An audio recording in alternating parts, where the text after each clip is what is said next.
All right. 3, 2, 1, action. Hey everybody, welcome back to the Sony recap from the SDGC. Sony Experience. Saki bless. Saki blessed. I'm Matt. I'm Jay. And I'm Zach. And if you guys want to go first on this one, because I'm more of the Sony guy, so I'll have more to talk about. So why don't you guys knock it, your thoughts out? Yeah, sure. So this year was a little bit different for Sony. Rather than a traditional conference, they held a smaller, more intimate gathering at various tents here in LA, and they moved crowds from room to room as they showed games. The four big pillars, of course, were Death Stranding, Spider-Man, Ghost of Tsushima, and The Last of Us 2. And each game kind of had their own theme around the tents. It was really interesting. But while the games looked great, they had a strange, unorthodox presentation technique.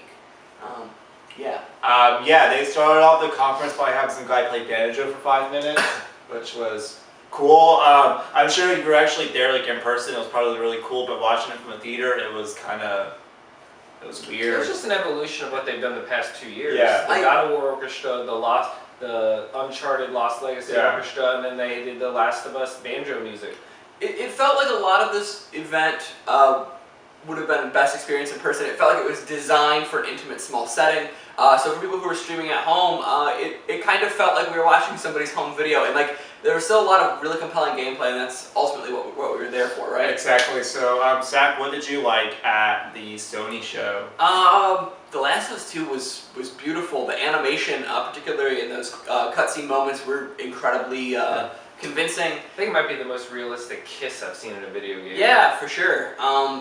But also some of that gameplay was obviously brutal, but the animation in that was really great.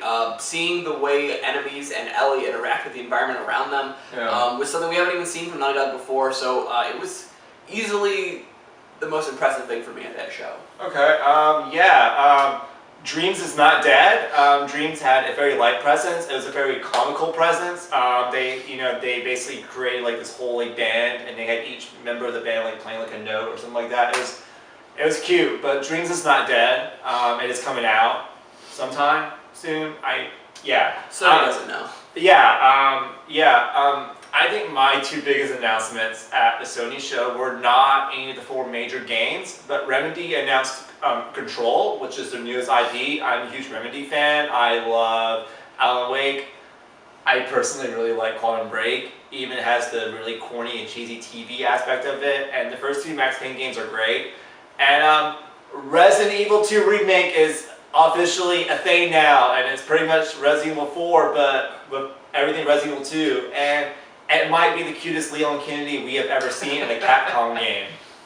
You're not wrong. Yeah. Last of Us 2 was just amazing. I won't go more into depth on that. Ghost of Tsushima really impressed me. The gameplay seemed very focused. I love the one-on-one duels. They gave me a really big Bushido Blade vibe. And one of the things that I don't think a lot of people have talked about is the fact that there was like almost no UI. There was nothing cluttering the screen that made it look gamey. My assumption was that was just part of the cinematic presentation. Well, I think we'll see it. The fact that the battles seem to be won by decisive blows. I don't think there are like health bars. I think you gain. This is speculation, but that's what I vibe from it, and I really loved the stealth takedowns, that the 3-hit combo where he took out an entire room. Yeah. It actually felt kind of Splinter Cell, right? Where he's up in the rafters. Right. And then the end where the fire arrows are setting the leaves of flame as you have this one-on-one duel. Like, I mean, this is weird. It's a shift from what they normally do, because the one thing I noticed was they didn't have a crazy form of mobility or traversal, which is pretty common in their Sly Cooper and Infamous games. So yeah. It's a departure, but you know what? Departures worked for Naughty Dog, so let's give Sucker Punch a shot. And then Death Stranding was just as incomprehensible as ever, but at least it was working in engine. And if I got one thing from that, it's that the sense of desolation and scale and scope of the places you go. Yeah. It also actually made me think of Interstellar. That was the movie, but that was also incomprehensible. So moving on to Spider-Man, which had a great showing, and I got hands-on with that. That game is going to be the web slinging. That is probably the most pure gameplay joy you'll feel all E3.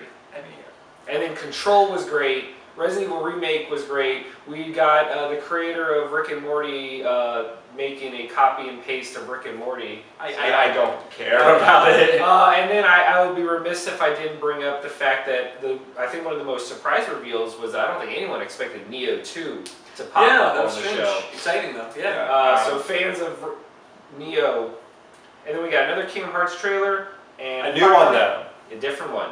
And From Software capped off the post-show by announcing a VR game that we don't know anything about. So It's just a VR game. My Xbox had the more bombastic and I think impressive and exciting show, but for me, the stuff I keep jumping back to is the PlayStation stuff because they're the only ones we got like true gameplay of, and so they feel more real to me, if that makes sense. That makes sense. Yeah. I agree with Ben that Microsoft had the best presentation. I think Microsoft's announcements made me a little more excited, even though most of them are multi-platform or remasters or reboots, Tales of Vesperia. But yeah, I think Sony had a good show. I have nothing against the show. I think with Sony Show what we saw was a company that's entering the end of their platform's life cycle. They're getting ready for another conference, of course, or another platform. Of course, Microsoft's doing the same thing. But what we're seeing with Sony is they're in a different place. They don't need to come out here and all guns blazing, right? They're cool and confident, and they had a show that was like, yeah, we've got 4 really good games, and yeah, you're going to play them in the next year. And it probably wasn't the most exciting, probably wasn't the most sexy show we've seen all year, but it was confident, and the games they showed were good. Yeah, I agree with you on that, actually. I third that. Yeah. So let's wrap it up. We've got Nintendo today, and we've got games to play. So I'm Matt. I'm Jag. And I'm Zach. Saki bless. Saki bless. Come on, Zach. Saki bless. I want Saki bless. I won't do it. You're a monster.